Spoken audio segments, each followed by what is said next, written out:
আসসালামু আলাইকুম রহমতুল্লাহ ওবারাকাতু। আজকে আমরা তিনটি বিষয় নিয়ে আলোচনা করব। আল্লাহ পাক বলেছেন, যে ব্যক্তি তিনটি জিনিসের গ্যারান্টি দিতে পারবে তার জন্য জান্নাত নিশ্চিত। সুবহানাল্লাহ। তাহলে তিনটি জিনিস কি আসুন। প্রথমটি হচ্ছে, যে ব্যক্তি তার ইজ্জতের গ্যারান্টি দিতে পারবে তার জন্য আল্লাহ পাক বলেছেন জান্নাত নিশ্চিত। লোকটি মরে না, তাই জান্নাতে যায় না। ইজ্জত এমন একটা জিনিস, যার আছে তে বুঝে যায়, হারায় তে জানে কি হারাইছে। এখনকার যুগে ইজ্জত নিয়ে নানান রকমের সমস্যা আছে। মানুষ অনেকে টাকার বিনিময়, অনেকে নানান রকমের সমস্যায় জর্জরিত আছে। তাই আমরা কখনো ইজ্জতকে মানুষের সামনে প্রচার করে দেব না, ইজ্জতকে সবসময় আমরা লুকিয়ে রাখবো।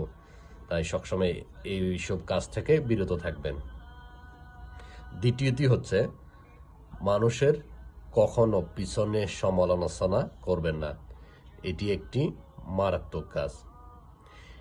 এই সমালোচনাকারীকে আল্লাহ তাআলা কখনো ক্ষমা করবে না।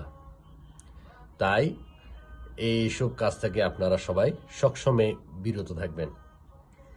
কারো পিছনে কখনো সমালোচনা করবেন না। সমালোচনাকারীকে আল্লাহ পাক কখনো ক্ষমা করে না।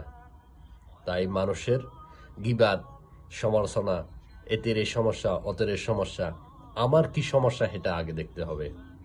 তাই আমরা কখনো মানুষের সমালোচনা করব না। না পারলে চুপ থাকবো, কিন্তু বাড়তি কথা বলতে যাব না। তাই কখনো কারো পিছনে সমালোচনা করতে যাবে না। আল্লাহ পাক কখনো ক্ষমা করবে না তাদেরকে। তৃতীয়টি হচ্ছে, মিথ্যা কথা বলা যাবে না। যে ব্যক্তি মিথ্যা কথা বলবে তারও কখনো কাল হাসরের ময়দানে ক্ষমা হবে না। মিথ্যা কথা বলা যাবে না টোটালি।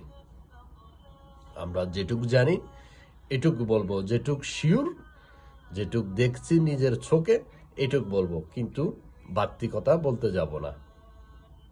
তাই আমরা সবসময় এদিকে খেয়াল রাখতে হবে। মিথ্যা কথা বলা যাবে না। মিথ্যাকারীকে আল্লাহ পাক কখনো ক্ষমা করবে না। তাই মিথ্যা কথা থেকে সবাই দূরে থাকবেন।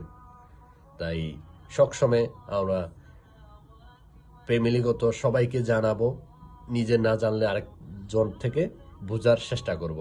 আল্লাহ পাক সবাইকে যেন হেদায়েত দান করে। এসব কাজ থেকে সবাই বিরত থাকেন।